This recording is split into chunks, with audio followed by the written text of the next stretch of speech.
angler on my dead stick rod. Uh-oh, Chris, you got a tip up. Your hands are going to get cold. I'm just joking. Sorry. Oh, I'm sorry. We should have done that to you, but that's alright. That's what bad friends do. I should know. I've got a couple of them. Yeah, their names are Corey Bidwell and Seth Chargo.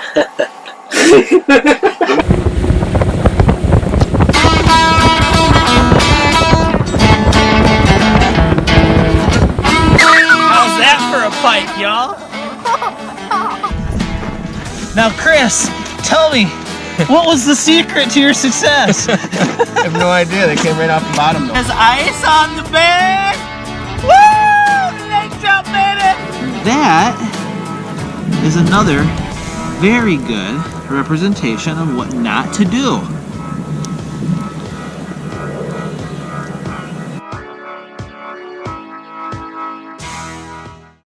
Welcome to another episode of Fishing the 45th. We got about a foot of slush. Slush and snow. Slush and snow on the ice. It was a fun walk. It's miserable. We're only part way to where we want to go, but we don't have a video for this week, so no matter what, we're making a video out of today's fishing trip. Oh, yeah. So stay tuned. It's bound to be non-stop action and fun. Hopefully. So, where my cursor is exactly where we were jigging, right in the edge of this this break right here. What we have is a situation where we could not pull our gear any further. Even with our, special sleds that we built with skis, this was going to be as far as we could go.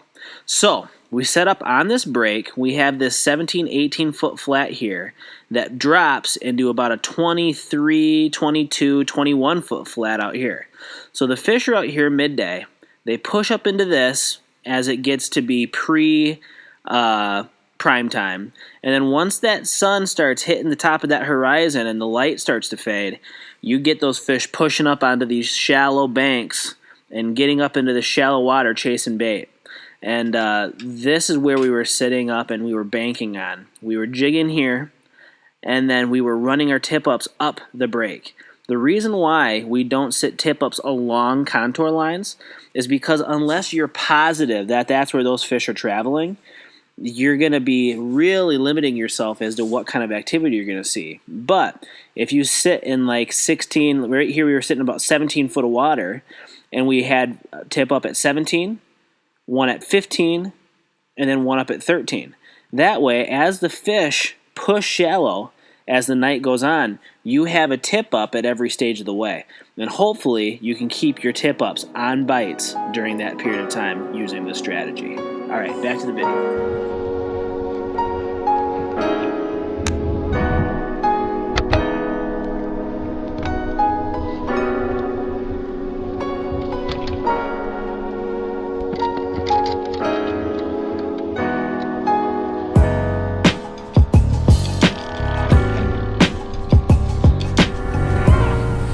So, we're on some really big schools of like bait-sized perch. So we're thinking this will be a good spot to sit tonight for walleyes. There's another right there. This one's a little bit better, but it's still going to be small. Probably 6 inches, I guess. Yeah, a little 6-inch perch. But it's a good sign because it means that there's biomass under us.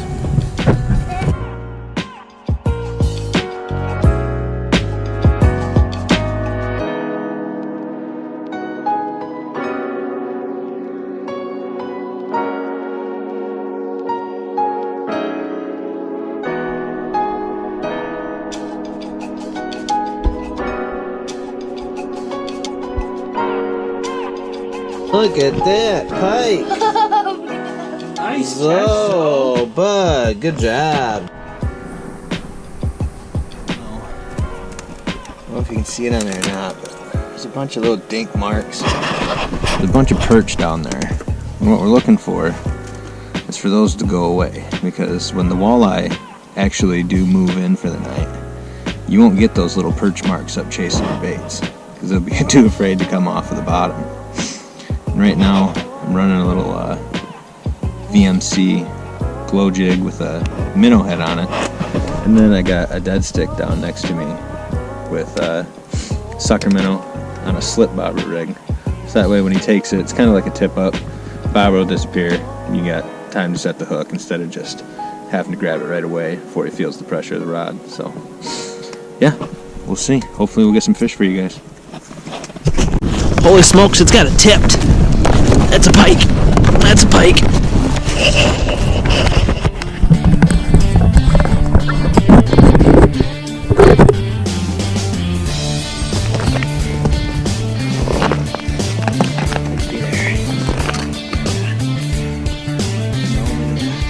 Drop it. Nope, still there. Walleye or pike, you think? I don't know anymore. It's got weight to it, whatever it is. Head shakes?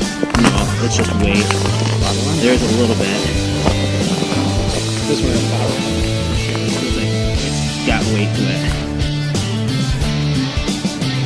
Yeah, it does. Oh man, this has got some weight to it. Yeah. This is not a small guy. So this just has a pike sucker treble hook with I'm sure I put my line everywhere. Holy smokes! Just want to get it off in case it runs. Holy smokes! He's coming towards me. He's coming towards me.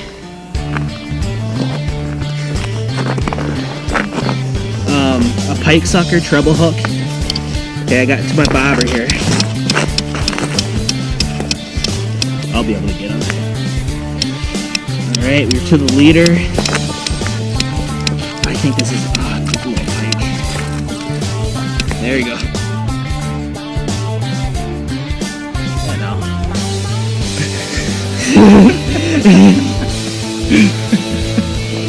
That's why I could not make it. I'm gonna fix this bobber center right here.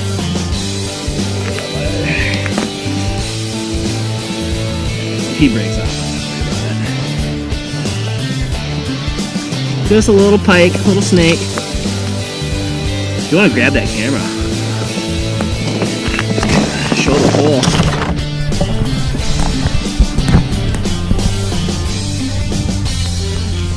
Easy does it when you're dealing with pikey. Pikey McGee.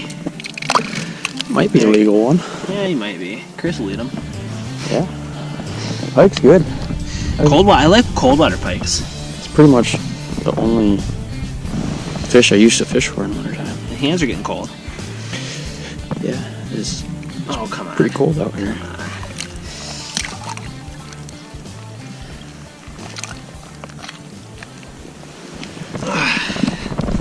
Nice little pike. Not too bad. I'm sure somebody will want him. Yeah. He's gulling it. Nice pike. Sweet. Over there.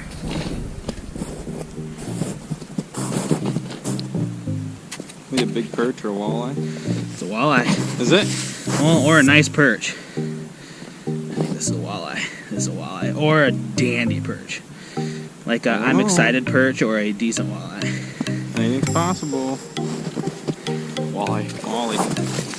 Nice.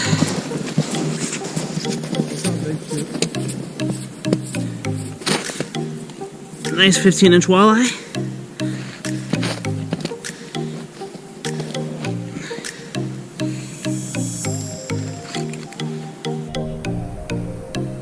Okay, just come and grab yourself a little chicken fry and sure good. Hopefully the fish turn on soon because it's been pretty slow.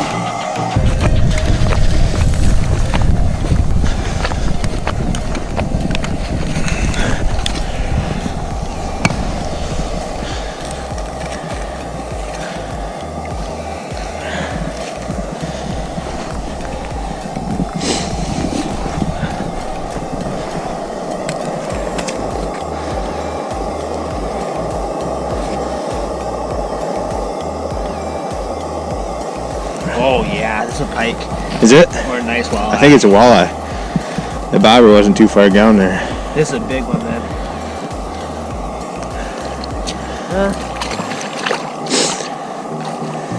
Yeah.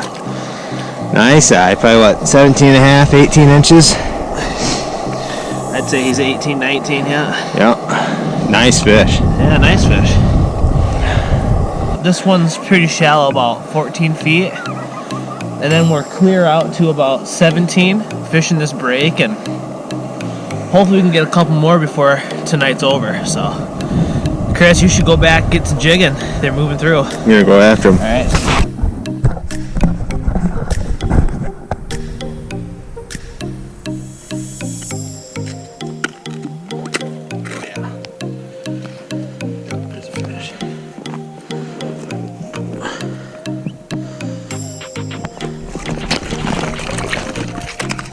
Beautiful walleye. What, probably 17? Yeah, it's about 17 inches. Yeah. Nice. Here, hold them up so we can see them. There he is. All right. A beautiful fish. Look how perky he is. First one for the night. Yeah. Hey, you gotta start someplace. Yep. Told you it might be a later bite. That's a good one. All right, here's this.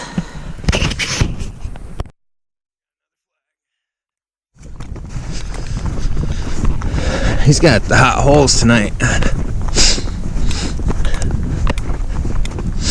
So since we've started our walleye adventure this year, I'm up on Ben 8 to 5 now. This could be 6. This is 6. Oh yeah. Oh man, Chris. This has some weight to it. It's a nice walleye. Yeah.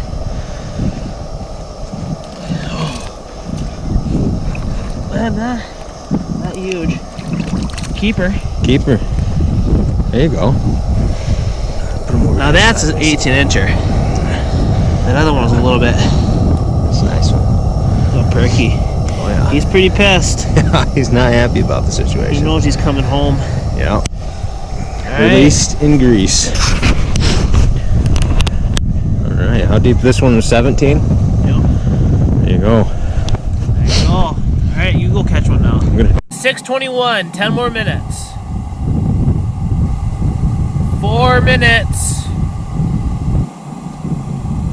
2 minutes. 1 minute. That's it, folks. That's all she wrote. It's over. It's 6:30. We're heading in.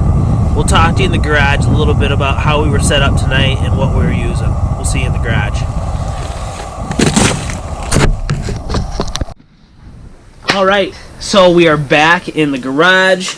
It is nice to be out of that slush. Now, I bet you noticed during that video that I wore a couple of different outfits. It's because it was 2 different days. We fished in the same location 2 days in a row. So that was a compilation of 2 nights of fish. Now, another thing you probably noticed is that, hey, we didn't catch any fish on jigging rods. We did, but I need to figure out a better lighting solution for inside of the hub shanty. It was so dark, none of the footage was usable. We're going to work on that for next week. So, work in progress. We're still, fixing out the kinks. One thing I did want to talk about, since you did see a lot of tip-ups being used, you probably noticed that we use almost exclusively these big reel tip-ups. A couple things I want to say about them real quick. They go in a bucket quick because they're little and you can fold them up. You get the flag out of these things, and in a deep snow scenario, this is extremely visible in deep snow. You have from this all the way up that sticks up from the surface of the water, so you already have about 12 inches of visibility above snow. So the snow was so deep today that the top of the tip-ups were barely even visible above where the rest of the snow was.